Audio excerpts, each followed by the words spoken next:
Assalamualaikum warahmatullahi wabarakatuh.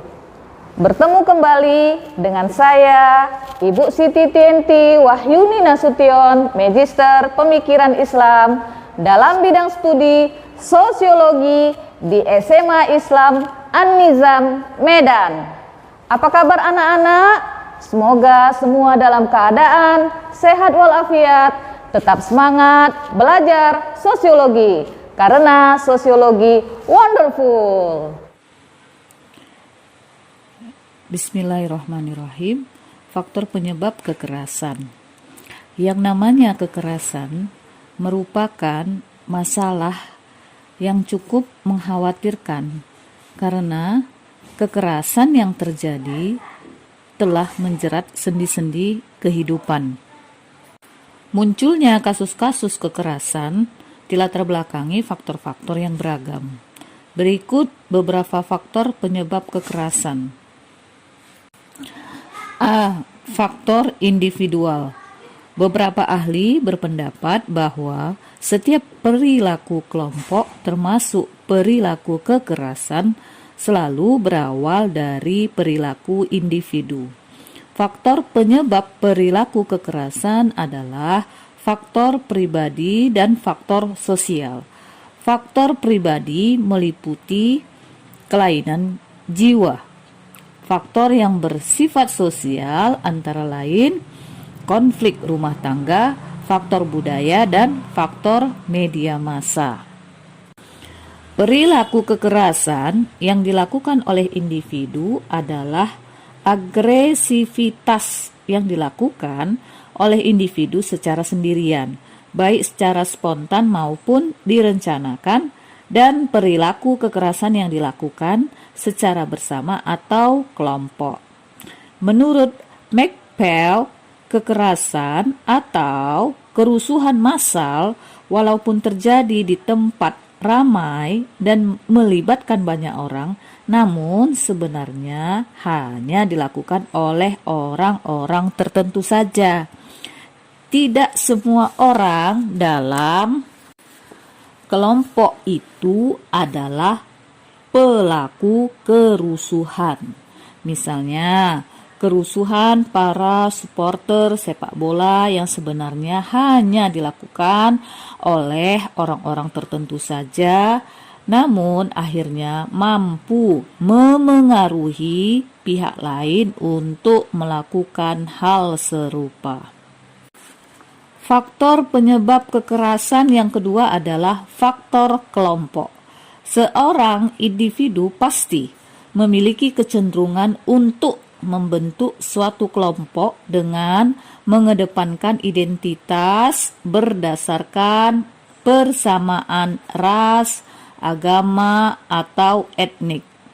Identitas kelompok inilah yang cenderung dibawa ketika seseorang berinteraksi dengan orang lain. Benturan antara identitas kelompok yang berbeda sering menjadi penyebab kekerasan. Nah, anak-anak semua yang ibu sayangi, Indonesia sebagai negara multikultural menghadapi potensi konflik antar elemen pembentuk multikulturalismenya. Berkaitan dengan beragamnya permasalahan konflik yang diwarnai kekerasan dalam kehidupan masyarakat Indonesia yang multikultural, maka seharusnya lah hal itu tidak terjadi jika semua elemen multikultural bangsa memegang teguh semboyan kita, yaitu Bhinneka Tunggal Ika. Nah, semboyan Bhinneka Tunggal Ika yang bermakna pluralisme di dalam kesatuan harusnya diperkuat terus-menerus. Pluralitas masyarakat bangsa Indonesia sebagai suatu realitas sosial budaya dan realitas sejarah harus dilihat sebagai sesuatu yang seimbang. Semboyan Bhinneka Tunggal Ika yang ditunjukkan kepada Indonesia merupakan cita-cita bangsa Indonesia yang harus diperjuangkan dan diwujudkan oleh kita semua, segenap bangsa Indonesia. Jika dengan pluralisme itu, Indonesia mudah sekali terjadi konflik diakibatkan karena kurang kesadaran terhadap simbol Bhinneka Tunggal Ika yang menjunjung persatuan dan kesatuan. Oleh karena itu, penerapan strategi pendidikan multikultural menjadi kian penting, khususnya dalam upaya memberantas diskriminasi dan meminimalisasi konflik serta kekerasan. Ada beberapa pendapat para ahli mengenai pendidikan multikultural. Di antaranya adalah Anderson dan Kasher, mengartikan pendidikan multikultural sebagai pendidikan mengenai keragaman kebudayaan. Kemudian James Banks mendefinisikan pendidikan multikultural sebagai pendidikan untuk people of color. Artinya pendidikan multikultural ingin mengeksplorasi perbedaan sebagai keniscayaan atau anugerah Tuhan, di mana dengan adanya kondisi tersebut kita mampu untuk menerima perbedaan dengan penuh rasa toleransi. Sementara Muhaimin El-Mahdi berpendapat bahwa pendidikan multikultural dapat didefinisikan sebagai pendidikan keragaman kebudayaan dalam merespon perubahan demografis dan kultural lingkungan masyarakat tertentu atau bahkan dunia secara keseluruhan. Nah, anak-anak yang baik, pendidikan multikultural merupakan respons terhadap perkembangan keragaman populasi sekolah. Sebagaimana tuntutan persamaan hak bagi setiap kelompok, hal ini dapat diartikan bahwa pendidikan multikultural adalah pendidikan yang mencakup seluruh siswa tanpa membedakan kelompok-kelompoknya seperti gender, etnis, ras, budaya, strata sosial, dan agama.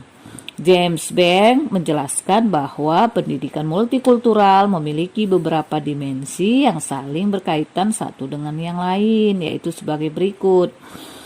Content integration, yaitu mengintegrasikan berbagai budaya dan kelompok untuk mengilustrasikan konsep dasar, generalisasi, dan teori dalam mata pelajaran atau disiplin ilmu.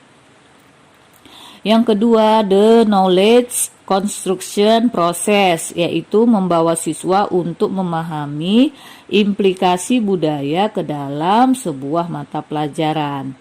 Yang ketiga, inequity pedagogy, yaitu menyesuaikan metode pengajaran dengan cara belajar siswa dalam rangka memfasilitasi prestasi akademis siswa yang beragam, baik dari segi ras, budaya, ataupun sosial. Nah, yang keempat, prejudice reduction, yaitu mengidentifikasi karakteristik ras siswa dan menentukan metode pengajaran mereka. Kemudian melatih kelompok untuk berpartisipasi dalam kegiatan olahraga, berinteraksi dengan seluruh staf dan siswa yang berbeda etnis dan ras dalam upaya menciptakan budaya akademik yang toleran dan inklusif. Semoga materi ini bermanfaat. Barakallahu fina. Demikian pembelajaran hari ini. Sampai jumpa di video pembelajaran berikutnya. Jangan lupa like, comment, and share video ini.